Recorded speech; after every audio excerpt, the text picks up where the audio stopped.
Épître de Paul aux Galates, chapitre 1er. Paul, apôtre, non de la part des hommes, ni par un homme, mais par Jésus-Christ et Dieu le Père, qui l'a ressuscité des morts, et tous les frères qui sont avec moi aux églises de la Galatie, que la grâce et la paix vous soient données de la part de Dieu le Père et de notre Seigneur Jésus-Christ, qui s'est donné lui-même pour nos péchés, afin de nous arracher du présent siècle mauvais, selon la volonté de Dieu et Père, à qui soit la gloire au siècle des siècles. Amen.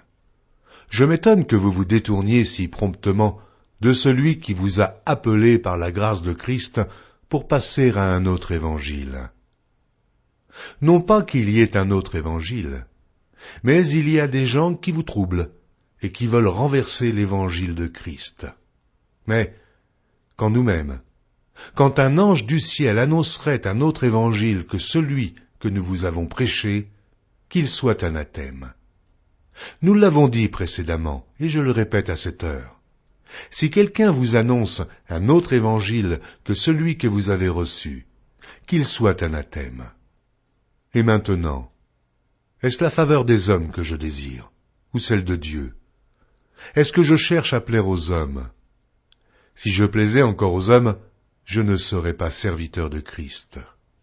Je vous déclare, frères, que l'évangile qui a été annoncé par moi n'est pas de l'homme. Car je ne l'ai ni reçu, ni appris d'un homme, mais par une révélation de Jésus-Christ. Vous avez su, en effet, quelle était autrefois ma conduite dans le judaïsme, comment je persécutais à outrance et ravageais l'Église de Dieu, et comment j'étais plus avancé dans le judaïsme que beaucoup de ceux de mon âge et de ma nation, étant animé d'un zèle excessif pour les traditions de mes pères. Mais lorsqu'il plut à celui qui m'avait mis à part dès le sein de ma mère et qui m'a appelé par sa grâce, de révéler en moi son Fils, afin que je l'annonçasse parmi les païens, aussitôt je ne consultais ni la chair, ni le sang, et je ne montai point à Jérusalem vers ceux qui furent apôtres avant moi, mais je partis pour l'Arabie, puis je revins encore à Damas. 3 ans plus tard, je montai à Jérusalem, pour faire la connaissance de Céphas, et je demeurai 15 jours chez lui. Mais je ne vis aucun autre apôtre, si ce n'est Jacques, le frère du Seigneur. Dans ce que je vous écris, voici, devant Dieu, je ne mens point. J'allai ensuite dans les contrées de la Syrie et de la Cilicie. Or j'étais inconnu de visage aux églises de Judée qui sont en Christ. Seulement, elles avaient entendu dire « Celui qui autrefois nous persécutait annonce maintenant la foi qu'il s'efforçait alors de détruire. » Et elles glorifiaient Dieu à mon sujet. Épître de Paul aux Galates, chapitre 2. 14 ans après, je montai de nouveau à Jérusalem avec Barnabas, ayant aussi pris Tite avec moi. Et ce fut d'après une révélation que j'y montai. Je leur exposai l'évangile que je prêche parmi les païens. Je l'exposai en particulier à ceux qui sont les plus considérés, afin de ne pas courir, ou avoir couru en vain. Mais Tite, qui était avec moi et qui était grec, ne fut pas même contraint de se faire circoncire, et cela à cause des faux frères qui s'étaient furtivement introduits et glissés parmi nous, pour épier la liberté que nous avons en Jésus-Christ, avec l'intention de nous asservir. Nous ne leur cédâmes pas un instant, et nous résistâmes à leurs exigences, afin que la vérité de l'Évangile fût maintenue parmi vous. Ceux qui sont les plus considérés, quels qu'ils aient été jadis, cela ne m'importe pas. Dieu ne fait point acception de personne. Ceux qui sont les plus considérés ne m'imposèrent rien. Au contraire, voyant que l'Évangile m'avait été confié pour les incirconcis comme à Pierre pour les circoncis, car celui qui a fait de Pierre l'apôtre des circoncis a aussi fait de moi l'apôtre des païens. Et, ayant reconnu la grâce qui m'avait été accordée, Jacques, Céphas et Jean, qui sont regardés comme des colonnes, me donnèrent à moi et à Barnabas la main d'association, afin que nous allassions, nous, vers les païens, et eux, vers les circoncis. Ils nous recommandèrent seulement de nous souvenir des pauvres, ce que j'ai bien eu soin de faire. Mais lorsque Céphas vint à Antioche, je lui résistai en face, parce qu'il était répréhensible. En effet, avant l'arrivée de quelques personnes envoyées par Jacques, il mangeait avec les païens, et, quand elles furent venues, il s'esquiva, et se tint à l'écart par crainte des circoncis. Avec lui, les autres Juifs usèrent aussi de dissimulation, en sorte que Barnabas même fut entraîné par leur hypocrisie.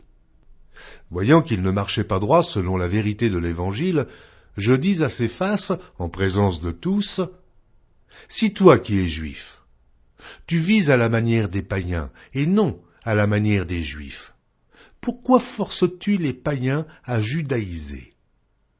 Nous sommes juifs de naissance, et non pécheurs d'entre les païens.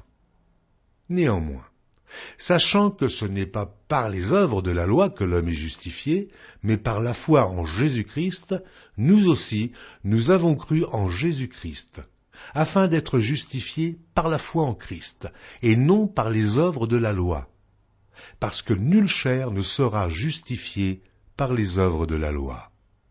Mais, tandis que nous cherchons à être justifiés par Christ, si nous étions aussi nous-mêmes trouvés pécheurs, Christ serait-il un ministre du péché? Loin de là. Car si je rebâtis les choses que j'ai détruites, je me constitue moi-même en transgresseur. Car c'est par la loi que je suis mort à la loi, afin de vivre pour Dieu. J'ai été crucifié avec Christ. Et si je vis, ce n'est plus moi qui vis. C'est Christ qui vit en moi. Si je vis maintenant dans la chair, je vis dans la foi au Fils de Dieu, qui m'a aimé et qui s'est livré lui-même pour moi. Je ne rejette pas la grâce de Dieu, car si la justice s'obtient par la loi, Christ est donc mort en vain. Épître de Paul aux Galates, chapitre 3. Aux Galates dépourvus de sens. Qui vous a fasciné, vous, aux yeux de qui Jésus-Christ a été peint comme crucifié? Voici seulement ce que je veux apprendre de vous. Est-ce par les œuvres de la loi que vous avez reçu l'Esprit, ou par la prédication de la foi? Êtes-vous tellement dépourvus de sens? Après avoir commencé par l'Esprit, voulez-vous maintenant finir par la chair? Avez-vous tant souffert en vain? Si toutefois c'est en vain. Celui qui vous accorde l'Esprit et qui opère des miracles parmi vous, le fait-il donc par les œuvres de la loi ou par la prédication de la foi? Comme Abraham crut à Dieu et que cela lui fut imputé à justice, reconnaissez donc que ce sont ceux qui ont la foi, qui sont fils d'Abraham. Aussi l'Écriture, prévoyant que Dieu justifierait les païens par la foi, a d'avance annoncé cette bonne nouvelle à Abraham. Toutes les nations seront bénies en toi, de sorte que ceux qui croient sont bénis avec Abraham le croyant. Car tous ceux qui s'attachent aux œuvres de la loi sont sous la malédiction, car il est écrit « Maudit est quiconque n'observe pas tout ce qui est écrit dans le livre de la loi et ne le met pas en pratique. Et que nul ne soit justifié devant Dieu par la loi. Cela est évident, puisqu'il est dit « Le juste vivra par la foi ». Or la loi ne procède pas de la foi, mais elle dit « Celui qui mettra ces choses en pratique vivra par elles ». Christ nous a rachetés de la malédiction de la loi, étant devenu malédiction pour nous, car il est écrit « Maudit est quiconque est pendu au bois », afin que la bénédiction d'Abraham eût pour les païens son accomplissement en Jésus-Christ, et que nous reçussions par la foi l'Esprit qui avait été promis. Frères, je parle à la manière des hommes. Une disposition en bonne forme, bien que faite par un homme, n'est annulée par personne, et personne n'y ajoute. Or les promesses ont été faites à Abraham et à sa postérité. Il n'est pas dit « et aux postérités », comme s'il s'agissait de plusieurs, mais entends qu'il s'agit d'une seule, et à ta postérité, c'est-à-dire à Christ. Voici ce que j'entends. Une disposition que Dieu a confirmée antérieurement ne peut pas être annulée, et ainsi la promesse rendue vaine par la loi survenue 430 ans plus tard. Car si l'héritage venait de la loi, il ne viendrait plus de la promesse. Or, c'est par la promesse que Dieu a faite à Abraham ce don de sa grâce. Pourquoi donc la loi? Elle a été donnée ensuite à cause des transgressions, jusqu'à ce que vînt la postérité, à qui la promesse avait été faite. Elle a été promulguée par des anges au moyen d'un médiateur. Or, le médiateur n'est pas médiateur d'un seul, tandis que Dieu est un seul. La loi est-elle donc contre les promesses de Dieu? Loin de là. S'il eût été donné une loi qui pût procurer la vie, la justice viendrait réellement de la loi. Mais l'Écriture a tout renfermé sous le péché, afin que ce qui avait été promis fût donné par la foi en Jésus-Christ et à ceux qui croient. Avant que la foi vînt, nous étions enfermés sous la garde de la loi en vue de la foi qui devait être révélée. Ainsi, la loi a été comme un pédagogue pour nous conduire à Christ, afin que nous fussions justifiés par la foi. La foi étant venue, nous ne sommes plus sous ce pédagogue, car vous êtes tous fils de Dieu, par la foi en Jésus-Christ. Vous tous qui avez été baptisés en Christ, vous avez revêtu Christ. Il n'y a plus ni juif ni grec. Il n'y a plus ni esclave ni libre. Il n'y a plus ni homme ni femme, car tous, vous êtes un en Jésus-Christ. Et si vous êtes à Christ, vous êtes donc la postérité d'Abraham, héritier selon la promesse. Épître de Paul aux Galates, chapitre 4. Or, aussi longtemps que l'héritier est enfant, je dis qu'il ne diffère en rien d'un esclave, quoiqu'il soit le maître de tout. Mais il est sous des tuteurs et des administrateurs, jusqu'au temps marqué par le Père. Nous aussi, de la même manière, lorsque nous étions enfants, nous étions sous l'esclavage des rudiments du monde. Mais, lorsque les temps ont été accomplis, Dieu a envoyé son Fils, né d'une femme, né sous la loi, afin qu'il rachetât ceux qui étaient sous la loi, afin que nous reçussions l'adoption. Et parce que vous êtes fils, Dieu a envoyé dans nos cœurs l'esprit de son Fils, lequel crie « Abba, Père ». Ainsi tu n'es plus esclave, mais fils. Et si tu es fils, tu es aussi héritier, par la grâce de Dieu. Autrefois, ne connaissant pas Dieu, vous serviez des dieux qui ne le sont pas de leur nature. Mais à présent que vous avez connu Dieu, ou plutôt, que vous avez été connus de Dieu, comment retournez-vous à ces faibles et pauvres rudiments, auxquels de nouveau vous voulez vous asservir encore? Vous observez les jours, les mois, les temps et les années. Je crains d'avoir inutilement travaillé pour vous. Soyez comme moi, car moi aussi je suis comme vous. Frères, je vous en supplie. Vous ne m'avez fait aucun tort. Vous savez que ce fut à cause d'une infirmité de la chair que je vous ai pour la première fois annoncé l'Évangile. Et mis à l'épreuve par ma chair, vous n'avez témoigné ni mépris, ni dégoût. Vous m'avez au contraire reçu comme un ange de Dieu, comme Jésus-Christ. Où est donc l'expression de votre bonheur? Car je vous atteste que, si cela eût été possible, vous vous seriez arraché les yeux pour me les donner. Suis-je devenu votre ennemi en vous disant la vérité? Le zèle qu'ils ont pour vous n'est pas pur, mais ils veulent vous détacher de nous afin que vous soyez zélés pour eux. Il est beau d'avoir du zèle, pour ce qui est bien et en tout temps, et non pas seulement quand je suis présent parmi vous. Mes enfants, pour qui j'éprouve de nouveau les douleurs de l'enfantement, jusqu'à ce que Christ soit formé en vous, je voudrais être maintenant auprès de vous. et changez de langage, car je suis dans l'inquiétude à votre sujet. Dites-moi, vous qui voulez être sous la loi, n'entendez-vous point la loi? Car il est écrit qu'Abraham eut deux fils, un de la femme esclave et un de la femme libre. Mais celui de l'esclave naquit selon la chair, et celui de la femme libre naquit en vertu de la promesse.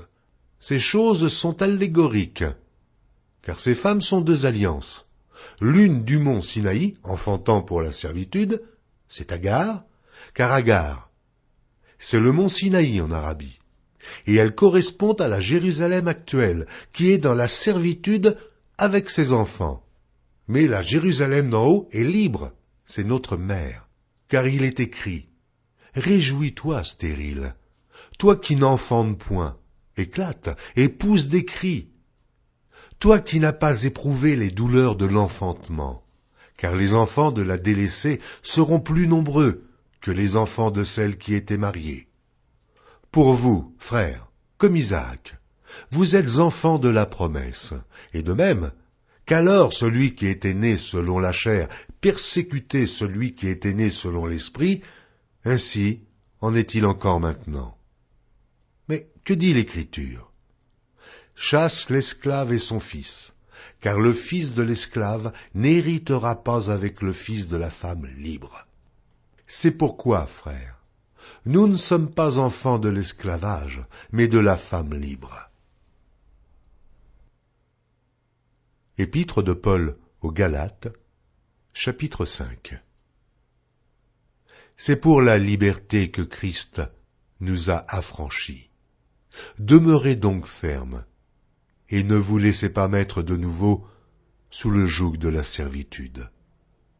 Voici, moi Paul, je vous dis que si vous vous faites circoncire, Christ ne vous servira de rien. Et je proteste encore une fois à tout homme qui se fait circoncire, qu'il est tenu de pratiquer la loi tout entière. Vous êtes séparés de Christ, vous tous qui cherchez la justification dans la loi. Vous êtes déchus de la grâce. Pour nous, c'est de la foi que nous attendons, par l'Esprit, l'espérance de la justice. Car en Jésus-Christ, ni la circoncision, ni l'incirconcision n'a de valeur, mais la foi qui est agissante par la charité. Vous courriez bien. Qui vous a arrêté pour vous empêcher d'obéir à la vérité? Cette influence ne vient pas de celui qui vous appelle. Un peu de levain fait lever toute la pâte. J'ai cette confiance en vous, dans le Seigneur, que vous ne penserez pas autrement, mais celui qui vous trouble, quel qu'il soit, en portera la peine. Pour moi, frère, si je prêche encore la circoncision, pourquoi suis-je encore persécuté? Le scandale de la croix a donc disparu. Puissent-ils être retranchés, ceux qui mettent le trouble parmi vous? Frères, vous avez été appelés à la liberté, seulement ne faites pas de cette liberté un prétexte de vivre selon la chair, mais rendez-vous par la charité, serviteurs les uns des autres. Car toute la loi est accomplie dans une seule parole, dans celle-ci. Tu aimeras ton prochain comme toi-même. Mais si vous vous mordez et vous dévorez les uns les autres, prenez garde que vous ne soyez détruits les uns par les autres. Je dis donc, marchez selon l'esprit, et vous n'accomplirez pas les désirs de la chair.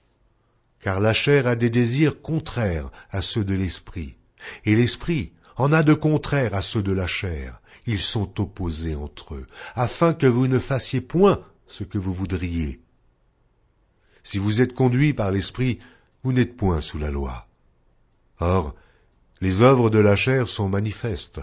Ce sont l'impudicité, l'impureté, la dissolution, l'idolâtrie, la magie, les inimitiés, les querelles, les jalousies, les animosités, les disputes, les divisions, les sectes, l'envie, l'ivrognerie, les excès de table et les choses semblables. je vous dis d'avance, comme je l'ai déjà dit, que ceux qui commettent de telles choses n'hériteront point le royaume de Dieu. Mais le fruit de l'esprit, c'est l'amour, la joie, la paix, la patience, la bonté, la bénignité, la fidélité, la douceur, la tempérance. La loi n'est pas contre ces choses. Ceux qui sont à Jésus-Christ ont crucifié la chair avec ses passions et ses désirs. Si nous vivons par l'Esprit, marchons aussi selon l'Esprit. Ne cherchons pas une vaine gloire, en nous provoquant les uns les autres, en nous portant envie les uns aux autres. Épître de Paul aux Galates, chapitre 6. Frères, si un homme vient à être surpris en quelque faute, vous qui êtes spirituels, redressez-le avec un esprit de douceur. Prends garde à toi-même, de peur que tu ne sois aussi tenté. Portez les fardeaux les uns des autres, et vous accomplirez ainsi la loi de Christ. Si quelqu'un pense être quelque chose, quoiqu'il ne soit rien, il s'abuse lui-même. Que chacun examine ses propres œuvres, et alors il aura sujet de se glorifier pour lui seul, et non par rapport à autrui. Car chacun portera son propre fardeau. Que celui à qui l'on enseigne la parole fasse part de tous ses biens à celui qui l'enseigne. Ne vous y trompez pas, on ne se moque pas de Dieu. Ce qu'un homme aura semé, il le moissonnera aussi. Celui qui sème pour sa chair, moissonnera de la chair la corruption. Mais celui qui sème pour l'esprit, moissonnera de l'esprit la vie éternelle. Ne nous lassons pas de faire le bien, car nous moissonnerons au temps convenable, si nous ne nous relâchons pas. Ainsi donc, pendant que nous en avons l'occasion, pratiquons le bien envers tous, et surtout, envers les frères en la foi. Voyez avec quelle grande lettre je vous ai écrit de ma propre main. Tous ceux qui veulent se rendre agréables selon la chair vous contraignent à vous faire circoncire, uniquement afin de ne pas être persécutés pour la croix de Christ. Car les circoncis eux-mêmes n'observent point la loi, mais ils veulent que vous soyez circoncis pour se glorifier dans votre chair. Pour ce qui me concerne, loin de moi la pensée de me glorifier d'autre chose que de la croix de notre Seigneur Jésus-Christ, par qui le monde est crucifié pour moi, comme je le suis pour le monde. Car ce n'est rien que d'être circoncis ou incirconcis. Ce qui est quelque chose, c'est d'être une nouvelle créature. Paix et miséricorde sur tous ceux qui suivront cette règle et sur l'Israël de Dieu. Que personne désormais ne me fasse de la peine, car je porte sur mon corps les marques de Jésus. Frères, que la grâce de notre Seigneur Jésus-Christ soit avec votre esprit. Amen.